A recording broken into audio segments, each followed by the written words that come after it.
Welcome to the newest episode of Friday Night Wars. And you hear me talking, and you know what that means. That I pulled it off. Mike on the mic and the squad pulled it off.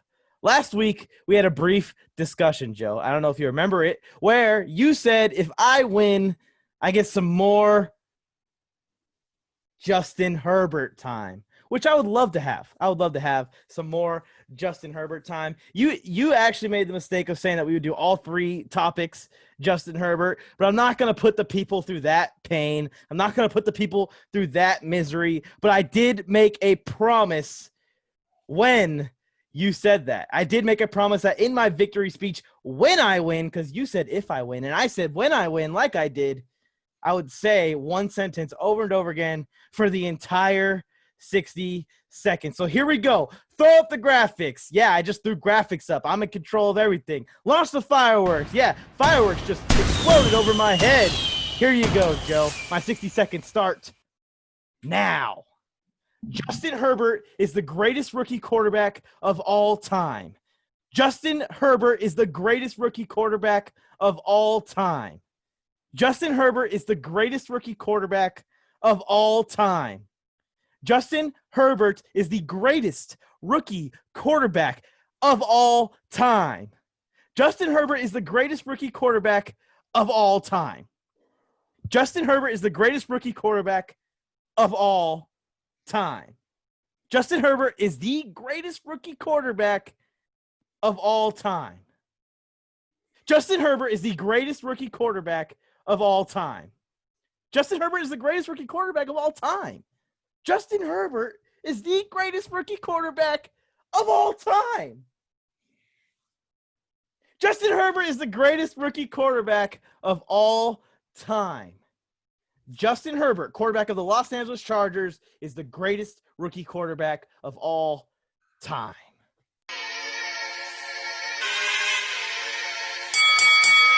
Let's get ready to rumble!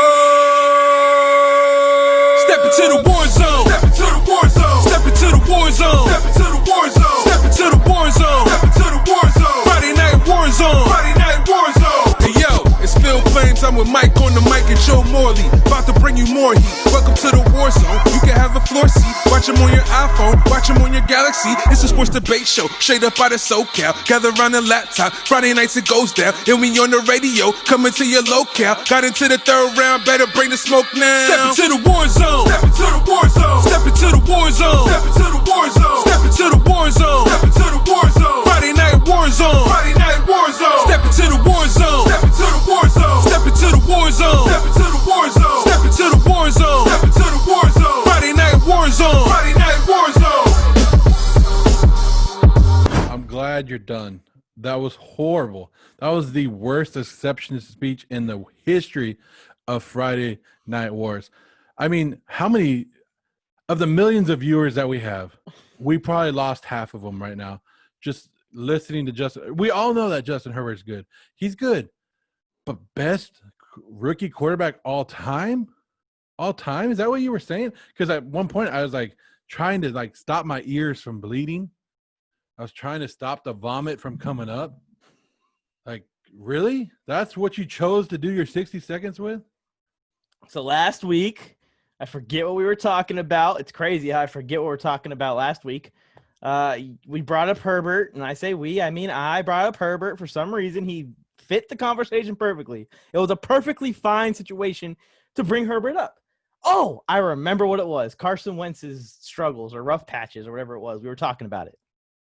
So I said, I'm scared for when Herbert has to go through his rough patch. Or I think it was Lamar Jackson. They were talking about both of them. Anyways, I was worried about Justin Herbert's rough patch. It's going to come. It's going to happen. And you went on this whole rant about how I can't stop talking about Justin Herbert. And then you said that if I win, we would do all three topics on Justin Herbert. But I decided to save that. And I just went ahead and gave it to you in the victory speech. So now we don't have to talk about it for the rest of the show until next week. I just didn't think that you had a chance to win. And then something, I don't know, the world got turned upside down and everybody decided to give you some votes, and it's ridiculous. It's ridiculous, Well, but I'm glad. I looked at the votes and I didn't see any book club votes this week. So that's probably what it was. I'm telling you, me and the old ladies are not having a great time right now. Uh-oh. Yeah, Trouble in paradise. Your entire fan base is gone. it is what it is. I'm still trying to get the other people, the people that love the big guy community. Oh, okay. The cuddle season, the Yeah. big guys are in right now. So if you guys are watching, ladies and gentlemen, I don't care if you guys like big guys. I'm your man. Yeah, actually, we're going to be selling printouts, life-size Joe Morley posters. If you guys want it, it's coming up soon for Christmas. I mean, who wouldn't want that for Christmas? Or just the pillow, like the life size pillow. Oh, that's a much better idea. I like that. I like that. We could make a fortune off of that. Yeah, I mean, we'll probably sell like. I mean, we'll make Jeff Bezos money off of that. We'll get our 500,000 of viewership back that we lost from the Herbert rant. That'd be nice. Yeah. If Justin Herbert, I know Justin Herbert's watching. Do you have a message for Justin Herbert? Because he's out there watching us. You know, just like everybody else, Carson Wentz, everybody else. They put us on in the locker rooms in the NFL teams. So go ahead, tell Justin. We all know that you have a love affair for Justin Herbert. This is Christmas season. Throw it out there. What do you want from Justin Herbert? Justin, I'm not going to do this, okay? Justin Herbert, if you're watching this, just please do whatever you got to do. Suck for the next 6 games. Get Anthony Lynn fired. I don't care how you have to do it. Okay, once he's fired, go back to normal. You already done enough. Your spot is locked. You're the franchise quarterback of the Chargers. You got to get out from under Anthony Lynn. See, look. Yep, Oregon quarterback. Look at that. I'm wearing 2 college. I am breaking some rules.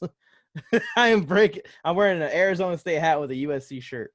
No, I'm sure Justin Herbert doesn't want Anthony Lynn fired. I'm sure nobody wants their coach fired, but it's going to happen. It's going to Yeah, it's going to happen. All right, enough of the Chargers talk. I'm going to refrain from talking about the Chargers for an entire episode of Friday Night Wars, starting right now.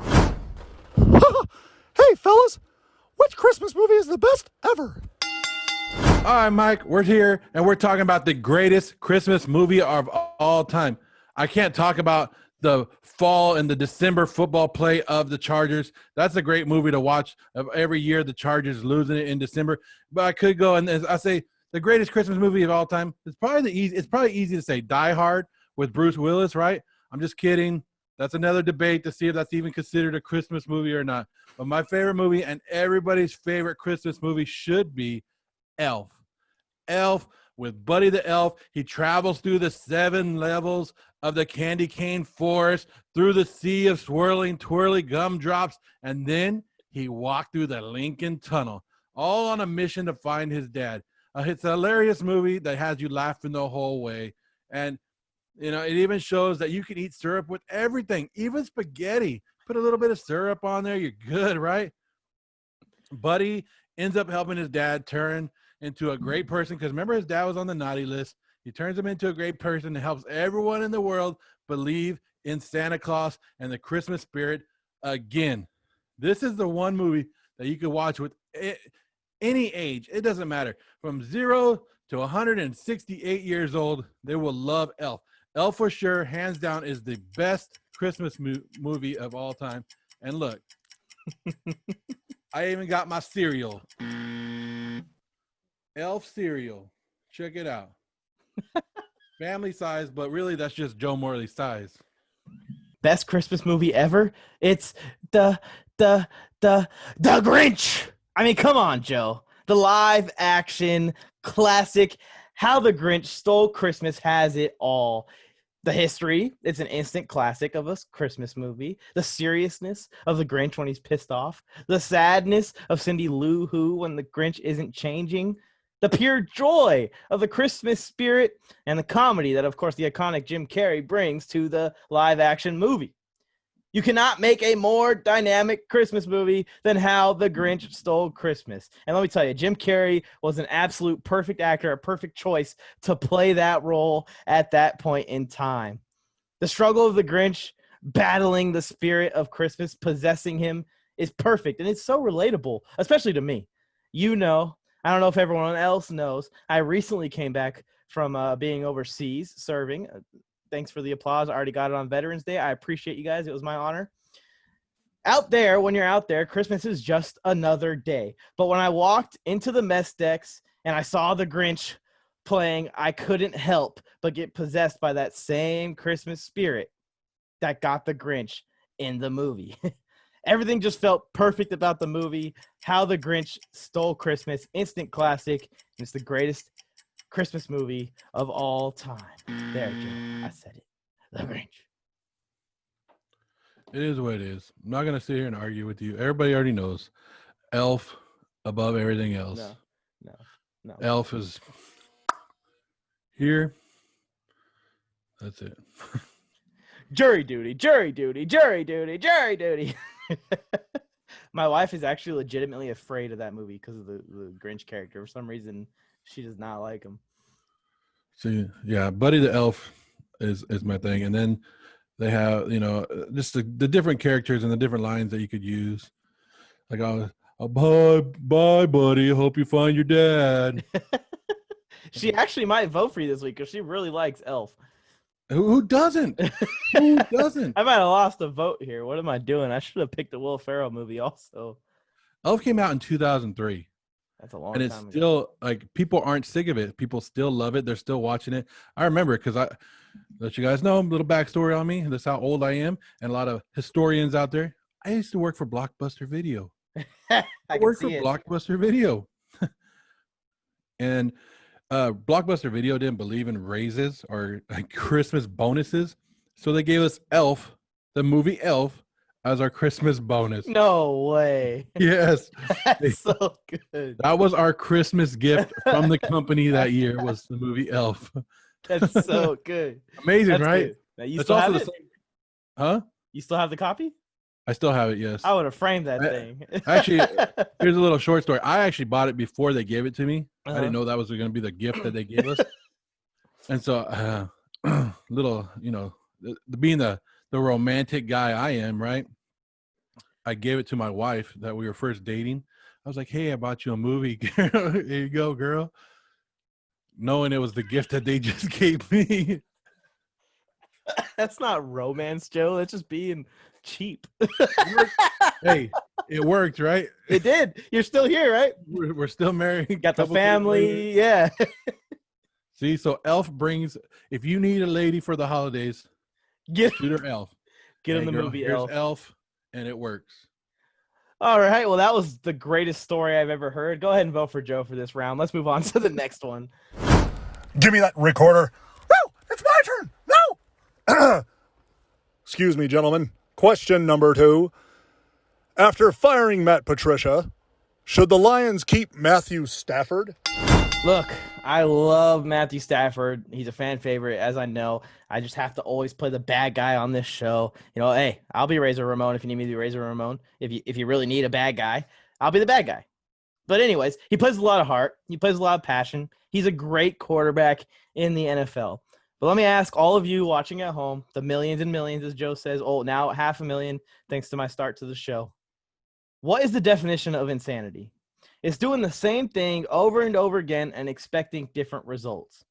This is the Detroit Lions. They have built and destroyed 4 teams all around Mathew Stafford. And not Mathew Stafford's fault by any means. It's just he's not the centerpiece of a Super Bowl winning team. We've already tried this. We tried this with Reggie Bush. We tried this with Calvin Johnson, Kenny Golladay. Nowadays, the Lions actually have a great young core to build around right now. But unfortunately for Stafford, he isn't that young core anymore. He isn't that quarterback with the bright future we're used to him being for the Lions when you look forward into their future. If they want to take the leap to a playoff team, from a competitive team to a playoff team, they got to switch things up. And in a 2021 offseason where we expect to see quarterbacks moving around like crazy, this is the window for the Lions to make a move and thank Stafford for his service to this franchise. But the Lions won't do it. Some franchises just don't have the drive. They don't have the balls, as you would say it, to pull with it from within, ruffle some feathers, and make a big move that can change your franchise. The Lions need to do whatever they can to win. This franchise seems to only make very bad decisions. Mathew Stafford is a good quarterback. Why would you give up on him? He's only 32 years old and still playing at a great level. You're going to bring in a coach who might be a brand new coach, first-time head coach, and then you're going to have to make him deal with a rookie quarterback or somebody young quarterback that you're going to replace him with. No, I don't think that. I don't think so. I don't think that's going to happen. You keep Matthew Stafford and you allow the new coach to build with the proven quarterback. I wouldn't think a coach takes this job without wanting Stafford to be, to be his quarterback and to stick around. Matthew's contract is reasonable and not going to break you. Lion fans don't want a complete rebuild. They're tired of losing, getting rid of Stafford, and you risk more and more fans turning against your franchise. You do a modified rebuild. You're going to have to do a modified rebuild where you bring in the youth while you're trying to compete now. The offense for the Lions really hasn't been an issue. It's the defense that needs work. Stafford has 2 years left on his deal. You let him play through it. You turn the franchise around with him as your quarterback, and have you ever heard anything bad or negative about Stafford? No, because he wants to win. So he's gonna be the guy that embraces a new coach, a new beginning, and I'm sure he wants to win, and he still wants to be the guy that brings the Super Bowl to the Detroit Lions. So you keep him in there. You keep him in for at least 2 years. Yeah, my issue is that the Lions have done this a couple times, right? Where we've had rebuilds, but you kept Stafford around, and it's just not worked. It's not worked. They haven't even gotten close, is what I'm saying, Joe. They haven't even gotten close to reaching the heights that I think Stafford could reach in his career. And if you're sitting here looking at it, like you said, with 2 years left, reasonable contract, a contract the team would probably be willing to take on for a quarterback the stature of Stafford. Maybe they keep him around for this year, and he's obviously there for the rest of this year. Maybe they keep him through the offseason. They keep him in the next year. And at the trade deadline, if Drew Brees retires, maybe the Saints will want him. If Tom Brady retires, maybe the Buccaneers will want him. Because Stafford is a great quarterback, and he could go to a good team and possibly make a run with them. I'm not saying he's a bad quarterback. I'm just saying the Lions personally, they just keep doing the same thing over and over again. They keep getting, a young running back with a good receiver with Mathew Stafford, and it's just not going to win you a Super Bowl. So either, like you said, go out and buy a elite defense or try something new. That simple. That's what I got. That's what I'm thinking.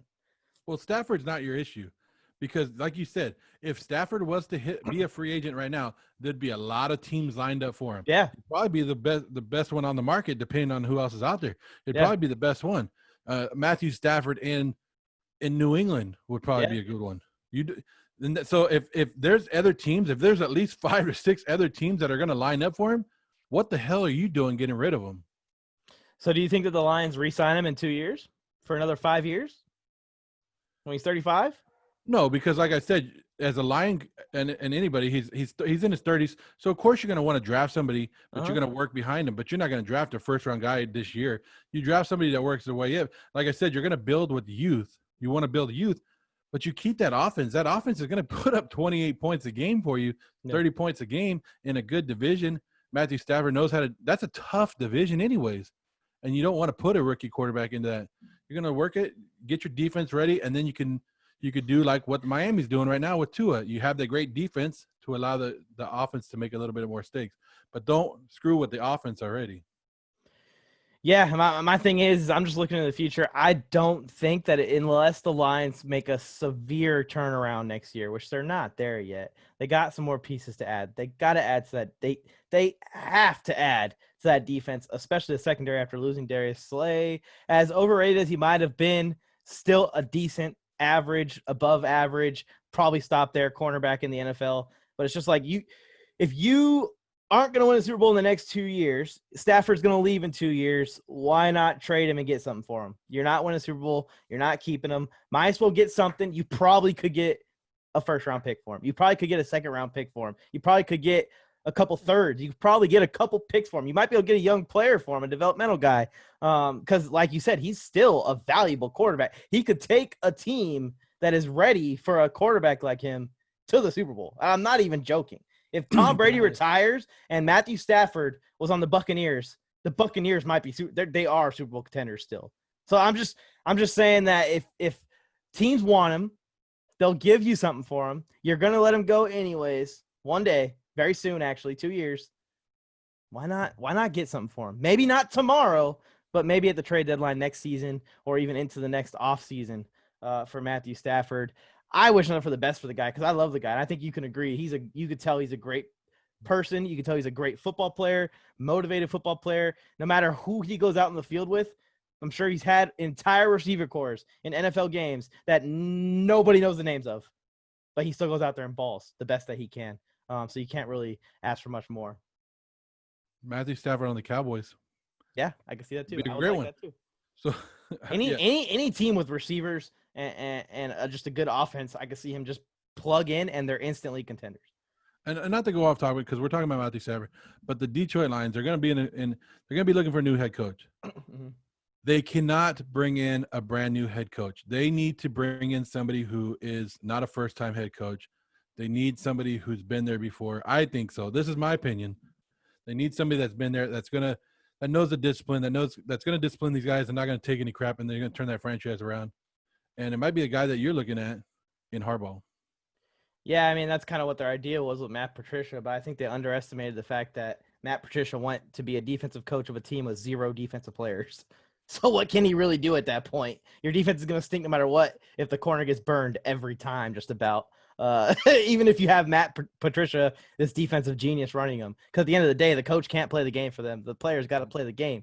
That's what I was trying to tell my old co-host on Come On Man Sports when he was talking about the Patriots still being a playoff team and all that because of Bill Belichick. And I said, well, it doesn't matter at a certain point when your roster gets this depleted. The players got to make the plays. The coach can set them up to make the play. They gotta make the play. There's a reason I'm not in the NFL because I couldn't make that play. You can't put me out there on Bill Belichick or Matt Patricia's defense, and I'm gonna be able to guard NFL receivers. I mean, it's just the way it goes. That's what they're trying to do with Matt Patricia, and I agree with you. These teams that have young teams that could compete right now, they should be getting coaches. Teams like my team. Not gonna say their names. I promised I wouldn't. Teams like the Lions. Teams like the Cowboys, if they move on from Mike McCarthy after a 1-year experiment year. These teams need to get coaches that are ready to just come in and win now. It doesn't need to be a developmental coach. It doesn't need to be a guy that takes a couple years like you see in New York or you see in other places. So, yeah, and I say New York, I mean the Giants, not the Jets. He's gone. You played cornerback, right? You played cornerback overseas. I played corner. Yeah, I played corner. I was a corner. I was a DB. I played a corner, and then I was a little bit on the larger side for corner. Back then, I was a 5'9", crisp 180, best shape of my life. But yeah, I'd move inside the box, play strong safety a lot too. So one of our guys that watch the show religiously, this guy's always watching our show. DK Metcalf would just straight dominate you, right? Like, 100%. He would line up across from you, and you would have nothing on him. So I would stand on the other side of DK Metcalf, say I'm pressing him, right? And the corner usually wants to try and get a few jabs inside the frame. And then if the receiver is taking off outside, run alongside him, maybe grab the jersey a little bit. Every corner cheats. You guys don't have to lie anymore if you're used to play corner. Maybe hold your hand on the thigh, whatever you got to do to keep up with them. By the time I reach my hand out, he's probably catching the touchdown pass. DK is a friend of the program. He watches all the time. I'm telling you guys right now. Yeah. I already know he watches. Right now he's lifting, but he's got it in his ears. He's listening to us. So DK, come on the show and put Mike in his place. I already do. I try to do it on a weekly basis. I just want DK to do it. And we can even set it up. DK can come out during a flag football game and just roast you. Dude, if DK or any NFL receiver agreed to do it, I'll do it. I'll try and guard you. What if we just have like a compilation of just me getting mossed by like different NFL receivers each week? How about Juju? We'll just get Juju, any of them. Or Clay Chase. Scotty Miller could come out and moss me and probably take me to town. We'll get. You know what? I'll start slow. Hunter Renfrow, come on out. Let's work our way up. We'll work our way up. Hunter Renfrow will still go to town on you. Oh, of course.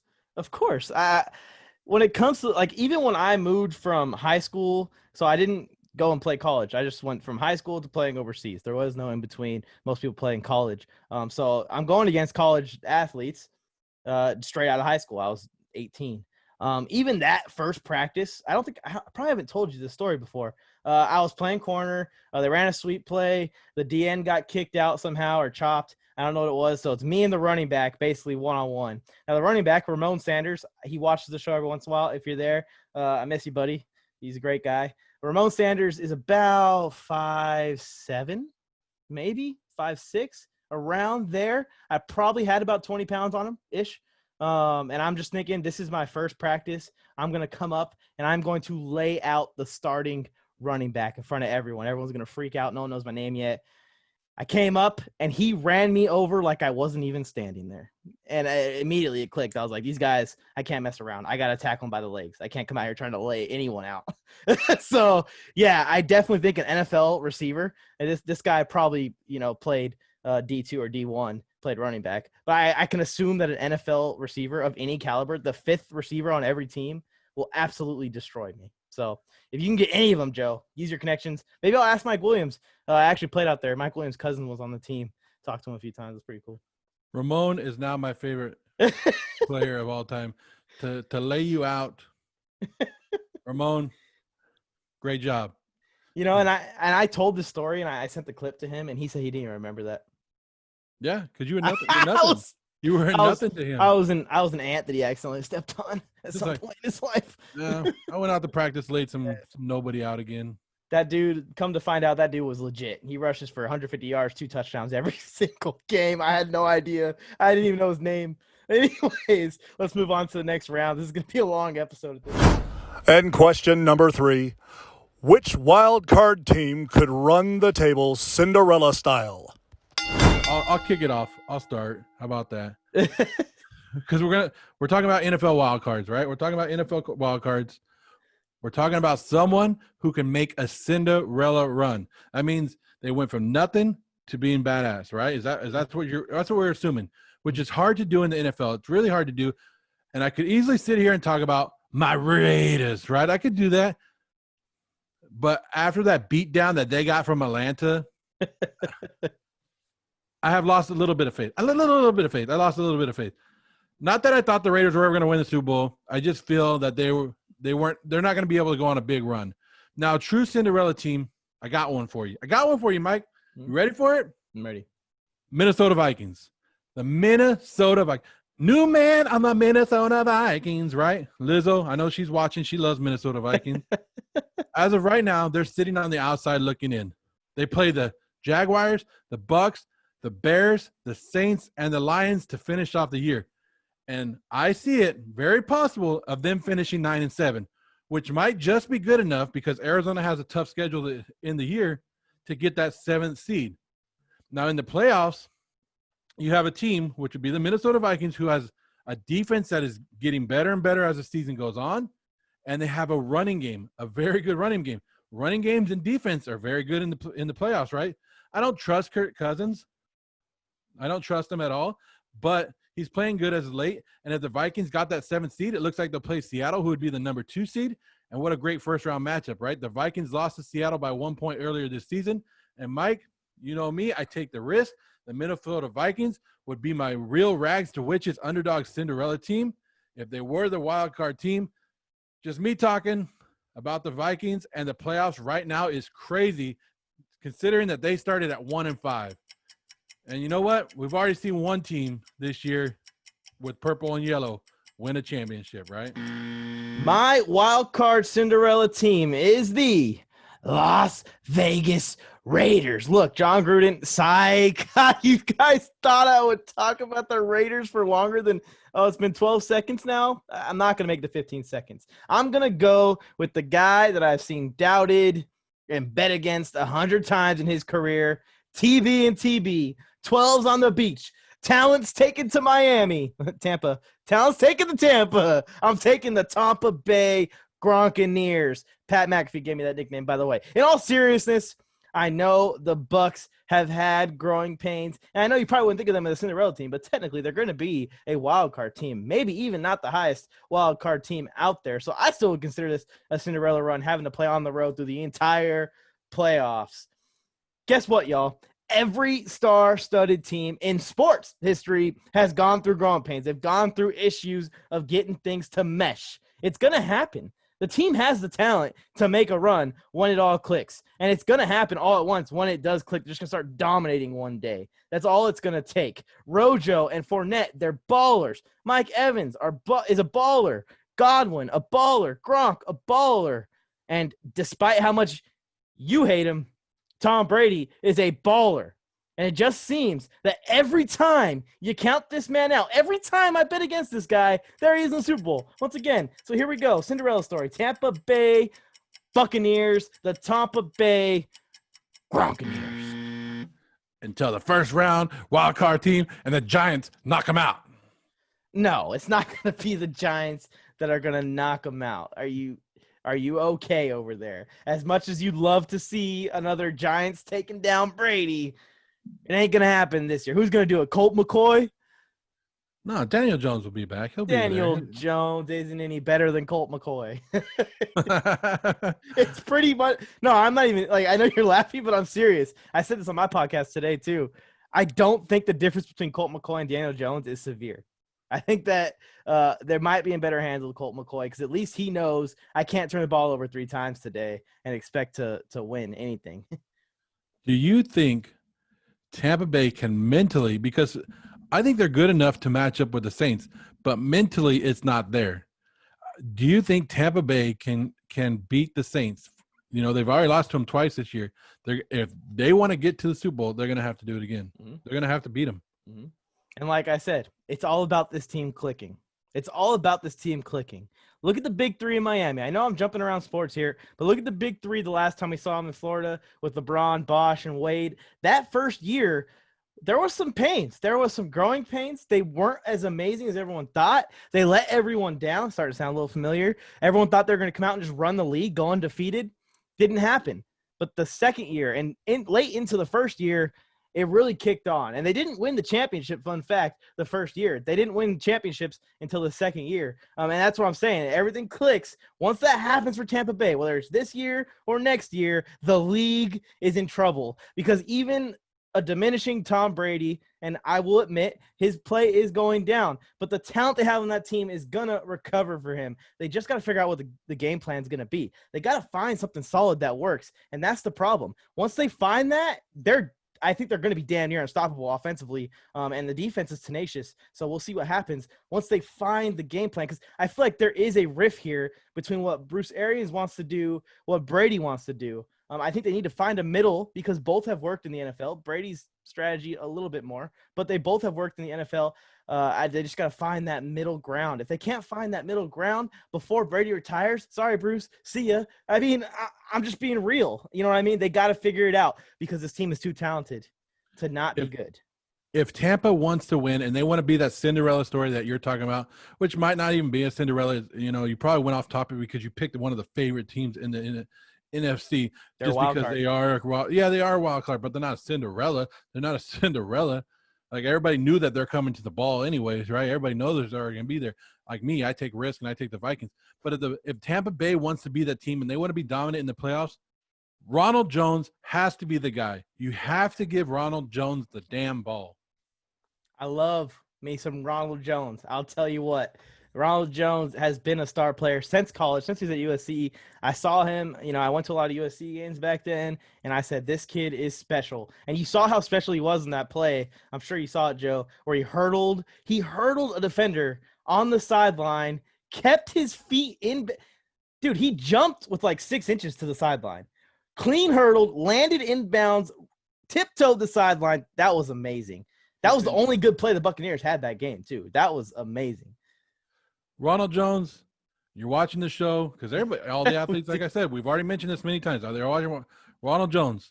You got 2 believers right here. Both of us believe in you. We got your back. If Tampa Bay is going to go anywhere, it's because of you, Ronald Jones. That's true. That's true. It's not going to be because of Antonio Brown. It's not going to be because of that guy Mike Evans or Rob Gronkowski, Rojo. Rojo's the baller out here.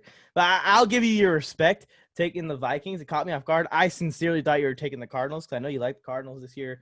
But taking the Vikings, that's a real – if they do it, that's a real Cinderella story right there. That'd be crazy because I think it'd be a Cinderella story for them to make the playoffs.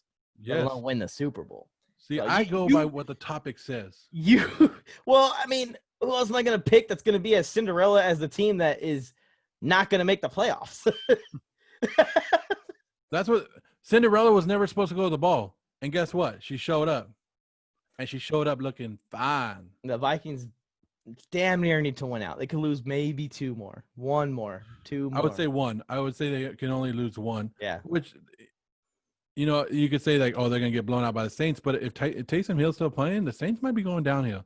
I'm not saying that. I'm just saying they might. They're still looking good. I still have them in number 3 in my power rankings right now, so don't get all upset.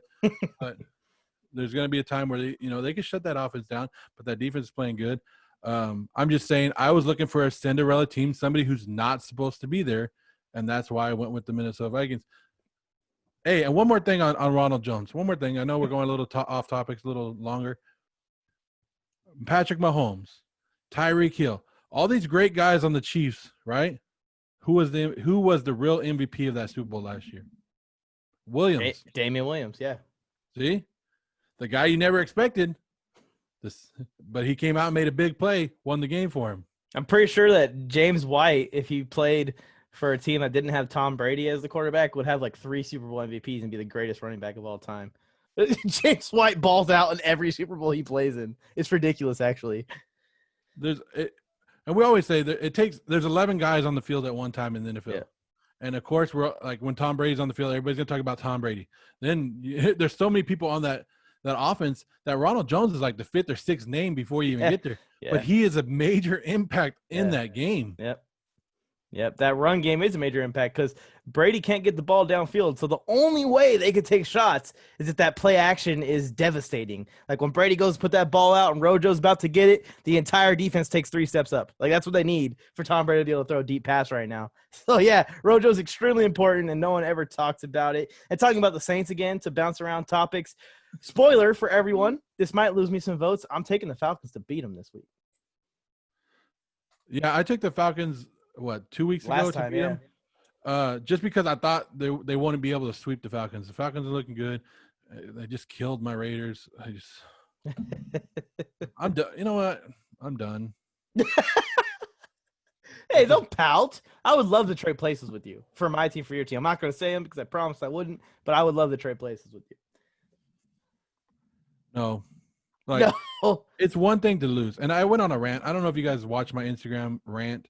I went on the rant after the game. I was so upset about the Raiders. Yeah, you triggered some people. It's not about you could lose all day. Lose all you want. Like your team. Your team loses. But they're competitive in the game. Against the Falcons, the Raiders had no competitive. They didn't even show up. And it just continued to snowball and snowball. Even to the fact that your players and your coach, John Gruden, had to come out and say, I apologize to the Raider Nation, and it was embarrassing. It was straight embarrassing, and it was horrible, and they were flat, and it was just like every Raider fan that I've talked to just turned off football on Sunday after that, and they were done. Well, funny story, because at least John Gruden has the balls to come out and say, hey, man, we disappointed you guys. We're going to do better. Our coach comes out after he forgot what down it was on 4th and goal. Yeah. They asked him about it. What were you thinking when he made the decision to call timeout to kick a 15-yard field goal? And he said that he didn't know what he was thinking. He just straight said it. He just said, I'm not sure. I can't go over every decision I made. Oh, you can't. That's kind of your job, buddy. You should probably look at him because you're making the same wrong decision each week. Let's hand off to Eckler with no timeouts. Dude, I got into the largest argument about that with someone. Someone was like, well, you got to understand, they were averaging 4 yards a carry that game.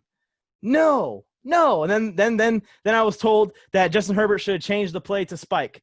There's a clip of Anthony Lynn running down the sideline, yelling at him to hand the ball to Austin. I wonder who he's talking about. There's only one Austin on the offense. You want the quarterback just ignores head coach's instructions? Look at it. Hey, we bounced around everywhere today. If you're not in love with Friday Night Wars and the way that we're going from one topic to the next, and we're spitting all this great stuff at you guys. I don't know what we're going to do to continue to get you guys, because if you're not loving the passion that we're bringing and the topics that you and I are talking about, there's nothing else. Then you're not a sports fan, because this right here, the bouncing from sport to sport to team, and we're just throwing information at you guys, and you guys should be taking this all in. Stephen A, Skip Bayless, who, right? It's us now. We are here. Our time is now. Their time was in the past. To mention the John Cena being the number one wrestler of all time. Anyways, let's move on to the outro. Thank you guys for tuning in this week. I really appreciate it. We put so much work into this on a weekly basis, and whether it goes to the moon or it stays right here, even the small viewership we have right now, we appreciate it. Every time I see the comments, and I'm like, man, 10, 15, 20. We had one week where I think we got over 40 comments, and it just makes me feel like this all wasn't for nothing. All this work, it's a great time too. So vote in the comments. You guys know what to do. There has to be a winner. No ties. We had a tie one week. No more ties. If you're in the comments section right now and you see that it's tied, whether it's 0-0 or 10-10, please break that tie. I'd appreciate it. Joe, Yes. You got anything to say before I say the closing numbers? It's looking like it's odd and even. You're winning all the odd ones. I'm winning all the even ones. Let's step it up. It's even. So next week I'll be starting off the show. Appreciate it in advance. No, like you said, it's a bad thing to just keep doing the same thing over and over again. We can't keep going this odd even thing, so we should break the cycle, have me win on an even week, and we'll be good. Or just let me go on my winning streak because it's coming. You're not going on any winning streaks. We're about to go on a winning streak. Mike on the Mic squad is about to go on a winning streak. We have a group chat now just for Mike on the Mic fans. There's like 20 of us. It's awesome. Anyways, Thanks for tuning in, everyone. Vote in the comments real quick before you go. Hit the subscribe button. It takes 2 seconds. Helps us out a ton. And always remember, because you never know when you're doing sports talk or sports debate, when you're going to have to go to war. In a Merry Christmas kind of way.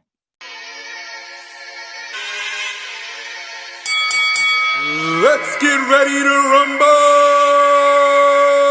Step into the war zone. Step into the war zone. Step into the war zone. Step into the war zone. Step into the war zone. Step into the war zone. Friday night war zone. Friday night war zone. Hey yo, it's Phil Flames. I'm with Mike on the Mic and Joe Morley. About to bring you more heat. Welcome to the war zone. You can have a floor seat. Watch them on your iPhone. Watch them on your Galaxy. It's a sports debate show. Straight up out of SoCal. Gather around the laptop. Friday nights it goes down. And we on the radio. Coming to your locale. Got into the third round. Better bring the smoke now. Step into the war zone. Step into the war zone. Step into the war zone. Step into the war